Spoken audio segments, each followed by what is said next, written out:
Okay, so this is the 2015 GMC Yukon XL. It's an SLT trim level. This is inspection only, so it does need some mechanical work. So I'm just going to kind of walk you around. It's a beautiful color. It's like this real, I don't know if you can see it really good on the video, but really high metallic flake. It's almost like a dark gray brown. I don't know, it's really nice though. It does have a little scratch here, so I always like to start my videos out with just checking over the physical damage, if there is any, go around the vehicle, and then we'll go through kind of the features and stuff.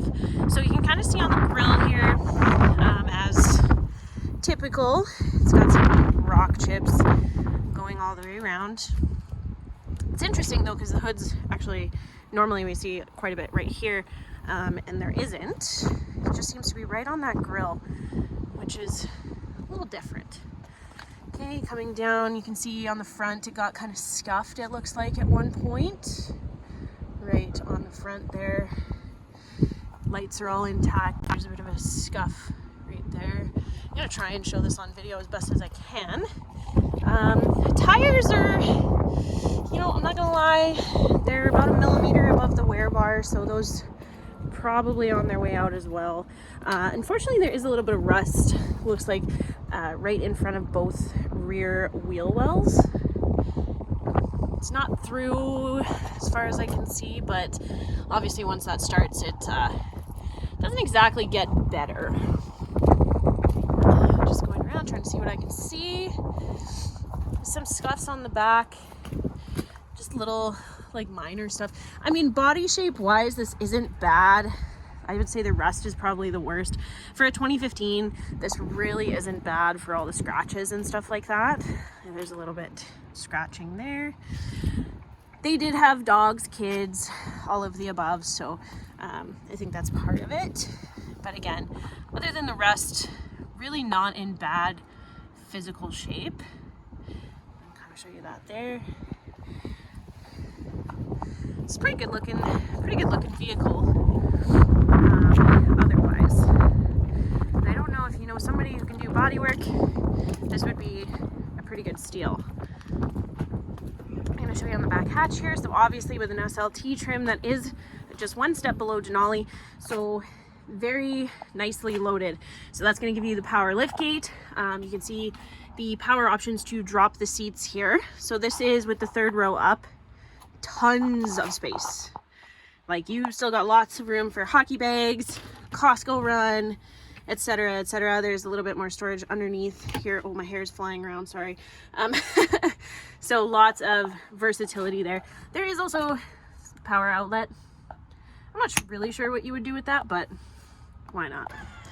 So I'm gonna drop the seats as best I can. Obviously the headrests are up, they should be down, but that just gives you an idea of how that functions. It does go up and down.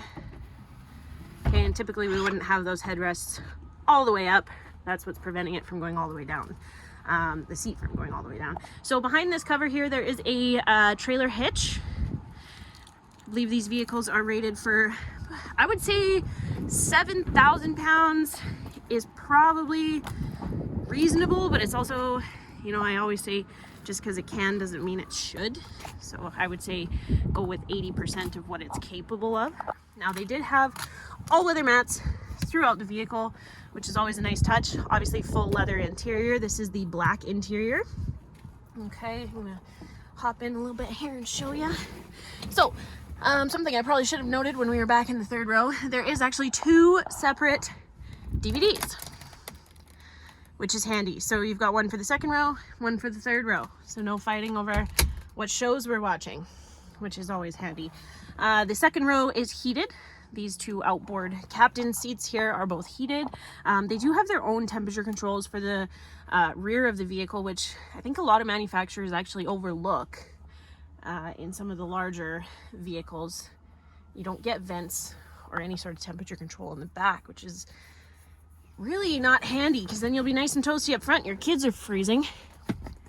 Lots of power options here for them too, and a little storage bin there. So you do have your regular 110, I believe it is, 110 outlet, as well as a 12-volt plug in there. And then USB-A, and it looks like a SD card slot auxiliary all that kind of stuff there. So you can hook up all your,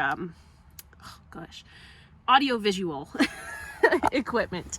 So I'm going to slide back into the third row here just to show you. So I am 5'7" and I'm wearing, I would say these are 3-inch heels. My knees are not touching, which I think is one of my favorite things about the Yukons, Tahoes, etc. It's close, don't get me wrong, but like I'm not stretching out over here, but it's definitely comfortable for me to sit back here. No problem. There's the other DVD player. Okay, so like I say, lots of room. There are cup holders back here for the third row, 2 there, 1 there, and power outlets as well for the third row passengers. So even if you got your teenagers back here, which is what I typically do, they've got everything they need. Okay. And there's just a quick shot of the front, and we'll go actually check it out. Now bear with me, I'm not really good at editing videos, so I just kind of try and shoot them in one take. So another thing I should note is these little buttons on the door handles here, that is proximity key. So as long as this key is in my pocket, I can just press that button and that door will come unlocked for me. I actually love that feature. Okay. Whew. So sitting in the driver's seat, it's pretty windy out today. Sitting in the driver's seat, you can see there is blind spot detection on the mirror. You can kind of see that little symbol there. That will actually light up when somebody is in your blind spot. Something that's different about GM is that our blind spot detection works even when you're stopped at a red light, whereas a lot of other brands, you have to be going about 30 kilometers an hour for it to activate. I'll just give you a look of everything in here. Interior wise, like, it is in really good shape. Really good shape. Bose stereo, memory seating. You obviously have your power windows, you know, child locks, door locks, everything you can need. Mirrors, obviously, and they are folding mirrors as well. This one has adjustable pedals, parking sensors, lane keep assist, trailer brake controller that's integrated. Okay. Also the option to do 4-wheel high, 2 high, 4 low, and auto, which functions as an all-wheel drive. It's just another way of how Chevy's being, or GM I should say, is being versatile in our vehicles. There's also forward collision alert here, as well as a heated steering wheel. Okay, your typical cruise control, Bluetooth controls. You can see over here that it is heated and cooled front seats. And again, full leather interior. I don't know if you can really see, oh yeah, kind of, this little like wood paneling to contrast all the black leather and this silver detailing here. So I'm gonna show you here, there is a push button start. I'm just gonna fire it up. Fires up just fine. There's 2 USB A's and a 12 volt hidden right there. Well, they're not really hidden at all. Okay, I'm gonna turn the fan down because that can get annoying. Oh yeah, and we're on the radio.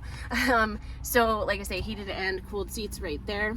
You do have the dual climate control, which is automatically adjusting if you want it to be. And then this is actually where you would override the third row, or sorry, the rear of the vehicle's temperature control. Now, I'm a big fan of the little things, and this is one of my favorite features, is this right here. There's actually a big storage cubby behind the screen there with its own USB-A outlet.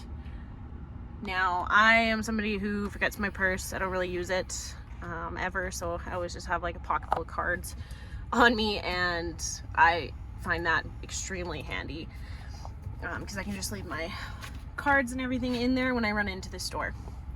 Also, you got your lift gate there, sunroof controls, your garage programming, and your sunroof. Okay, coming down to here. Another thing I really like is the big storage under here. Now this is part of why it's inspection only. The latch quite often on, I would say from 14 to about 18, they're just plastic springs. And of course they had a tendency to just kind of lose their spring there, which means you can't get into there. So that is one of the things that needs to be replaced on this vehicle. Otherwise it seems pretty okay. I'm gonna take it for a spin just to see how it drives. It does have 152,000, almost 153,000 kilometers. As far as I know, and I'll have to double check on this, but as far as I know, I believe it was one owner. They had it for a really long time. Again, bunch of kids, bunch of dogs. Nothing too crazy. This does have embedded navigation. Now, because of the age of the vehicle, it won't have CarPlay just yet. That rolled out in 2016 on these. It does have, you know, obviously your spot for your DVD players there, and pretty much everything you do actually want in these vehicles. So I'm going to turn that off, but you know, AM, FM, Bluetooth, everything like that. So even though it doesn't have CarPlay, you don't really need it. So auto dimming rear view mirror. I'm just going to show you a bit of the headliner, because oftentimes these get scuffed up, but like I say, this one's in, honestly, the interior of this one is in really good shape. Just some mechanical stuff that needs to get fixed up, and if you know somebody who can do it, or if you yourself can do it, this would end up being an absolute steal. So that's the Yukon XL. If there's anything specific that you would like me to go over, let me know, and I'd be happy to add that in. You can kind of see all the stuff here. So great vehicle.